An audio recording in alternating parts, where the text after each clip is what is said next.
नमस्कार। आप सभी के अपने चैनल जय गुरुदेव उत्तराखंड पर एक बार फिर से बहुत बहुत स्वागत है। कामना करते हैं कि आप और आपके परिजन सभी स्वस्थ होंगे। इसी कामना के साथ आइए बढ़ते हैं आज के इस दिव्य क्रमांक की ओर। तेरा भाग्य चमक सकता था, लेकिन किसी ने बीज बो दिया है तेरी बर्बादी का। तेरे जीवन के सारे रास्तों में अब ताले लग रहे हैं और तू अब तक अनजान है उस चेहरे से जो ये सब कुछ कर रहा है। आज पर्दा उठेगा उस इंसान से जो बनकर तेरे अपने कर रहा है तेरा सर्वनाश। ये वीडियो देख, क्योंकि नीम करौरी बाबा कहते हैं जहां प्रेम नहीं वहां सावधानी रखो।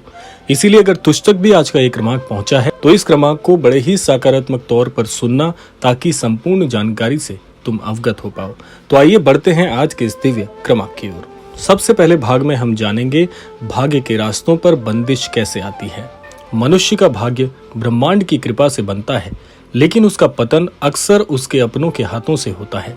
हम सोचते हैं कि भाग्य खराब है, लेकिन असल में किसी ने हमारे लिए कर्मों की राह में कांटे बो दिए होते हैं।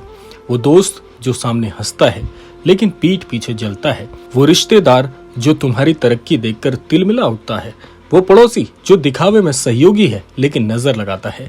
ये सभी लोग धीरे धीरे तुम्हारे भाग्य के रास्तों पर जहर फैलाते हैं। बाबा जी कहते हैं जो हर समय दूसरों की निंदा करे वो स्वयं शैतान के पथ पर होता है। कौन है वो इंसान जो तेरे भाग्य को रोक रहा है? अब हम उस इंसान की पहचान करेंगे। वो तुम्हें हमेशा निराश करता है। पहली बात, वो हमेशा तुम्हें निराश करता है। जैसे ही तुम कोई नया काम शुरू करने जाओ, वो कहेगा ये तेरे बस की बात नहीं। दूसरा, वो हर बार तुम्हारी अच्छाइयों का मजाक उड़ाता है। वो जानता है तुम्हारी सच्चाई उसकी असफलता को उजागर करती है। तीसरा है, वो तुम्हारे हर अच्छे निर्णय पर शक करता है। नीम करौरी बाबा कहते थे जिसे दूसरों की सफलता चुभती है वो स्वयं पतन का भागी होता है। चौथा है, उसके शब्दों में हमेशा डर और रुकावटें होती हैं, जैसे अरे तुझे कोई कामयाब नहीं होने देगा, तू किस्मत वाला नहीं है, इत्यादि इत्यादि। पांचवा है, वो लोगों में तेरे खिलाफ जहर घोलता है, जिससे तुझे सहयोग न मिले, जिससे तू अकेला पड़ जाए। अब समझ लो, ये कोई दूर का व्यक्ति नहीं है, ये कोई अपना ही है, बहुत ही अपना। अब जानते हैं तीसरे भाग में ये बीज भला कैसे बोया गया। नीम करौरी बाबा समझाते थे किसी के मन में द्वेष जब सहेज लिया जाता है तो वो बीज की तरह बन जाता है और विनाश का कारण बनता है। तेरे जीवन में ये बीज तब बोया गया जब तूने किसी को माफ नहीं किया और उसने तुझसे दुश्मनी पाल ली। तूने किसी से आगे निकलने की कोशिश की, तूने अपनी मेहनत से सफलता पाई और उसने तेरे खिलाफ ही साजिश रच डाली। ये बीज शुरुआत में दिखता नहीं, लेकिन धीरे धीरे असर करता है। तुम्हारे काम अटकने लगते हैं, तुम्हारे घर में कलह शुरू हो जाती है, शुभ समाचार टलने लगते हैं, नींद में डरावने सपने आने लगते हैं। ये सब संयोग नहीं, ये उस बीज का फल है। अब जानते हैं चौथे भाग में बाबा के उपाय कि इस बीज को नष्ट कैसे करें।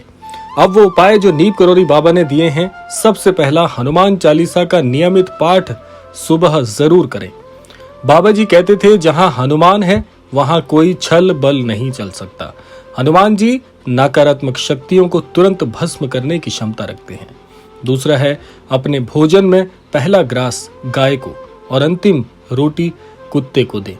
ये दान तुझे ऊर्जा देता है और तेरे कर्मों की रक्षा करता है।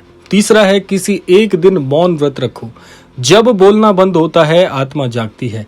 बाबा कहते थे मौन सबसे बड़ा अस्त्र है जो शत्रु की चाल को पहचानता है।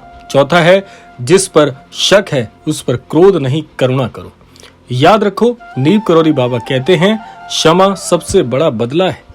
जब तुम किसी के जहर को ग्रहण नहीं करते तो उसका प्रभाव नष्ट हो जाता है। भाग 5 में हम जानेंगे कि कैसे पहचाने कि बीज नष्ट हो गया।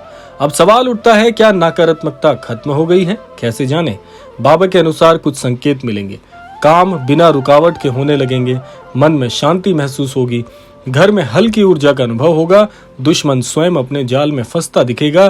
तब जान लो तेरे भाग्य के रास्ते फिर से खुल गए हैं। अब आगे क्या करें? प्रश्न है, तू बदल गया तो तेरा भाग्य भी बदल जाएगा। अब तुझे इन बातों को अपने जीवन में उतारना होगा। अपनी नियत को सच्चा रखो। दूसरा, बाबा का नाम रोज लो, राम राम का जाप करो। तीसरा, हर शुक्रवार को एक निर्धन को भोजन कराओ। चौथा, रोज रात को सोने से पहले 5 मिनट मौन रहो आत्मनिरीक्षण के लिए। पांचवा है, उस इंसान से दूरी बना लो जो तुझे रोकता है, चाहे वो कोई भी हो। इसीलिए तेरे भाग्य को अब कोई नहीं रोक सकता। जब तू अपने भीतर के दीप को जलाए रखेगा, दुनिया तुझे गिराना चाहती है, लेकिन बाबा कहते हैं जो सच्चे पथ पर है उसका रक्षक स्वयं राम होता है। सावधान रहो, सजग रहो और जागो, क्योंकि ये दुनिया केवल बाहरी दुश्मनों से नहीं, अपनों के वेश में आए राक्षसों से डराती है। बाबा नीम करौरी हमेशा तुम्हारे साथ है। राम नाम का सहारा लो और अपने भाग्य के रास्तों को फिर से खुलते हुए देखो। जरूर कुछ सीखा है तो इसे अपने परिवार और दोस्तों के साथ जरूर साझा करें। कमेंट में लिखें जय नीम करौरी बाबा, ताकि ऊर्जा फैले। सब्सक्राइब करें हमारे चैनल को और अगली रहस्यमयी कथा में फिर मिलेंगे। इसी कामना के साथ विदा लेते हैं, और विदा लेने से पूर्व समय है रोजाना की प्रार्थना का।